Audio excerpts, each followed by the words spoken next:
Welcome back to the channel, everybody. I'm Lady Nyca, and with Sunday night's episode of The Real Housewives of Atlanta, child.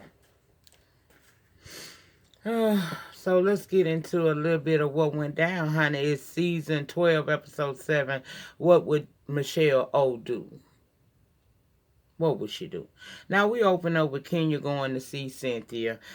Cynthia's still trying to organize that closet so Mike can have some more room since he's supposed to be going to spend more time over in the Atlanta area, right?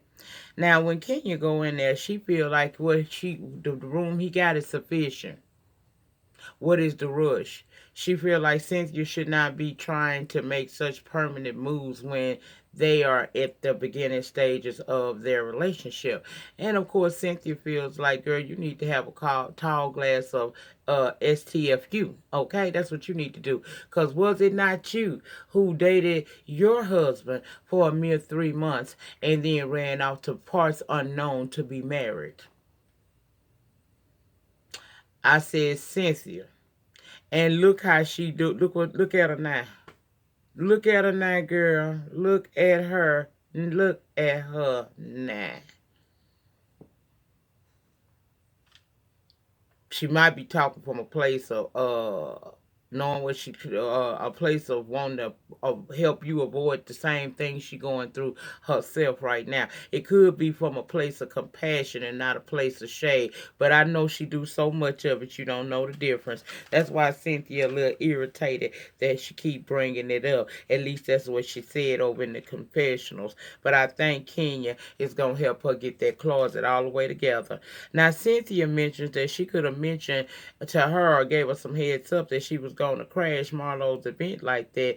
And child, Kenya did not give a damn about that. She don't care nothing about Marlo. But Cynthia said, girl, but after you left, Marlo talked a lot of crap, talking about you paying child support and all of that old kind of crap. And basically, Kenya said something about the lady and an 80-year-old dick and sitting on it and comments. Child, hell, I forget, girl. It's been over 24 hours. I forgot what she said, but it was supposed to be some shade. Cynthia said she didn't get to ask Marlo about those recordings, but she did ask Yvonne, and Yvonne denied it. So she says, like, even though she still don't know for certain, because Yvonne could be lying, she said that she was going to keep the good eye on Yvonne, but she still gonna ask Marlo a thing or two, you know. She feeling some kind of way because Marlo didn't give her a heads up, because she feel like if Candy knew, I know damn well Marlo knew too. So Marlo didn't say anything to me. So, you know, that right there is another part of why she got that eternal side eye.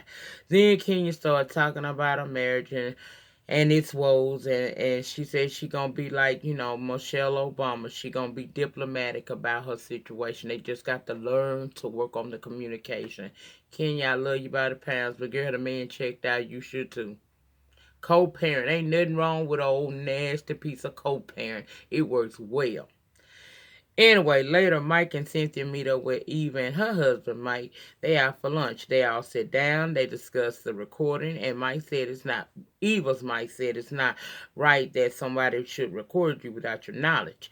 And Cynthia's Mike, is putting 20 on 10. He pissed off. He said that he gonna get to the bottom of it, because that ain't nothing but somebody trying to be messy and start some drama. He said he don't appreciate it, because when it come to that woman right there, he is very serious about it. I said, he wish a mofo would. Okay. Now, Cynthia said, Yvonne said that it wasn't her. You know, she didn't do the recording. So Cynthia said that just leaves Marlo. And then they talk about cross-country dating. Cynthia being in Atlanta, Mike being in LA, and how they want to have more time with each other, right? They would like to be doing that. Even though Cynthia's ultimate, desire was to be for Mike to move to Atlanta, he's wishing that same thing. In fact, they got a game going. They did some type of little ping pong. I don't know what that was they was playing, but it was the women against the men. If the girls win, that would be Cynthia and Eva. Then Mike would be moving to ATL. If the men win, Cynthia would be moving to LA. And baby, of course, the men won. And Mike was so happy about that. You saw him pick Cynthia up and told her on off. I said, that's cute, child. It's nice to have an old piece of man that can pick you up and tote you around every now and again. Trust, I know now. It's nice when you got your little piece of man that can pick you up. Now, Kenya went to see an attorney because she married without a prenup. What's wrong with y'all celebrities that do that? Now, he got his own and you got your own. But, girl, when people when matters of the heart get involved, people can get real funny with you and really try to come for your jugular, depending on how that thing ended. Anyway, she wants to make sure that she and her daughter assets are secure. She got a home that's now worth about 1.8, and Hair Caroline, I assume, is doing pretty well. And she wanted to make sure that if something was to happen to her, her baby girl would receive it. Well, the lawyer explained to her how that situation could go and gave her some options. And then all of a sudden, Toya just broke down and started crying. And I was like, can you not yet? Not in this moment. Not in this moment, girl. Look, you should not have let that splacker belly come along and stigmatize you like this. But you need to pull it together because you in your heart, a woman knows before she even open up her mouth, she know what it is. We got this thing called inside of us called an intuition, and it'll tell you that nigga don't want you no more. It's your heart that be going against it, because that intuition be always on point. We know, even the ones that try to act like I had no idea. Yeah, you did. You knew. You knew, you felt it. You can just tell. So ain't no sense in her falling apart. It is what it is. It's better to have loved and lost than never to have loved at all. And girl, out of that union, you got a beautiful baby that can be with you for the rest of your life. And all that love that you be trying to give to everybody else and they seem like they can't receive it. Once you go get you some damn counseling, because see, girl, I have to be honest with you. I love you, twirl. But when you can't keep no man, and as beautiful as you are, girl, turn that mirror around and look at it. It's you, girl. It's time for you to go get you together. But in the meantime, in between time, God gave you something straight out of heaven. Straight, baby, established in 2018. Ain't her baby born in 2018 or 2019? I don't know which one. I think that little girl coming up on a year should be. Well, either way, she was established between 2018 and 2019 and came straight out of heaven. And you can love on her for the rest of your life. Now, Candy and Todd, together with little Ace, and Riley called on the FaceTime asking can she buy something. Todd asked how much it was, and no lie, y'all, I don't be meaning to be shady sometimes, but I was just sitting there thinking like, shit, what difference does it make? It ain't your money. But I ain't gonna act like that because I know that when they bonded together, they do their thing as a couple. I ain't gonna act like that. Riley rattles off this price, and Candace said, hell to the no. She said, use your own money. Use your own coins. Was that $168,000 item that she wanted, y'all? I know it wasn't no $168,000 that I thought I heard. Y'all clarify for me down there in the panic section. Now, Karma come over there. It was good to see Karma. She come over there. Say Todd and called her about and told her that he bought a tractor trailer.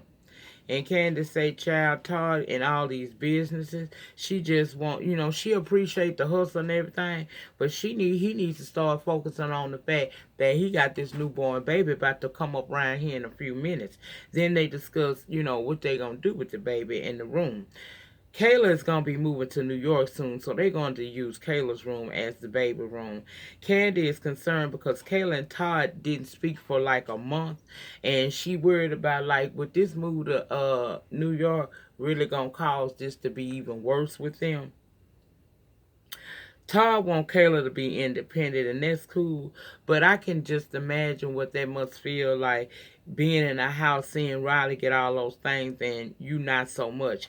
Candy trying not to overstep her boundaries by not just saying too much about this. She kind of staying in her lane when it comes to that. But I do see that, and you can tell she want to do more. Plus, she said it. She want to do more for Kayla. But, that Todd just not that type of parent, and you can't do nothing about it. I hope he don't grow to regret that someday. Anyway, I can see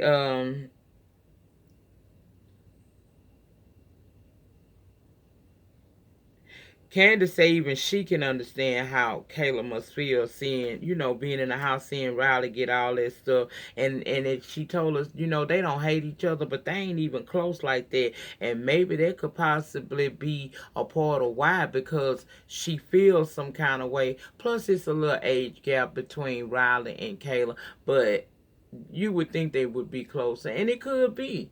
It ain't like I'm hating on you, but bitch, I ain't trying to be all up under you either. You over here getting, swimming pools, fancy cars, and all this other stuff. And my daddy told me I got to get a job. Child, that'll make me feel some kind of way. I think all of that play a factor into it. Well, and how they interact. Todd and Kayla, child, I hope things work out for y'all.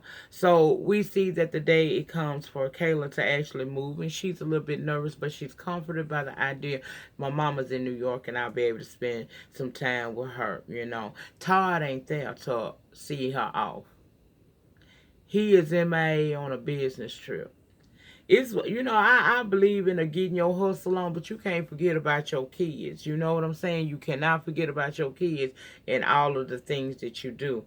Uh, them kids ain't gonna remember them financials, but they remember that time. And I think he's missing out on a lot of good quality time that could actually cause a gap in his relationship with his daughter bigger than what's already there.